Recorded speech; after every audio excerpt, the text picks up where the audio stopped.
Mazak, aku mau belajar trading tapi aku enggak tahu apa itu SNR.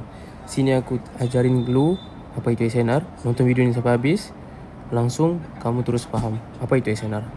Yuk. First, support. Apa itu support? Support adalah harga terendah di dalam market.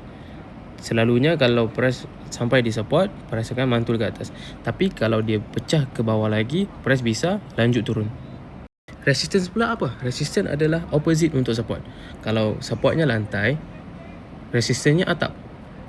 Bila price sampai ke resisten, price akan mantul turun. Tapi kalau price tembus, makanya dia bisa lanjut kenaikan. Jadi apa pentingnya SNR di dalam trading? SNR ni tempat untuk kamu ketik buy ataupun ketik sell, di mana kamu pilih eksekusi untuk kamu buat entry. Jadi entry kamu bukan tebak-tebakan aja. Support sama resistance juga bisa jadi level SL dan TP lu. Kalau lu udah entry buy, TP lu di next resistance.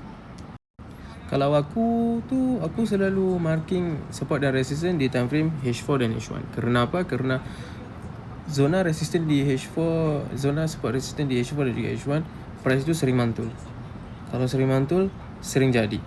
Kalau aku buy di support, dia bagi 50 pips minimal.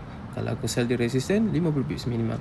Tapi kalau price tembus, itu udah jadi breakout. Support become resistance, resistance become support. Itu next video aku explain. Tapi hati-hati ya, market December itu selalunya fake out. Apa yang kita lihat udah breakout, sebenarnya dia reject.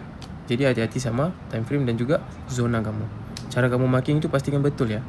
Jangan tebak aja.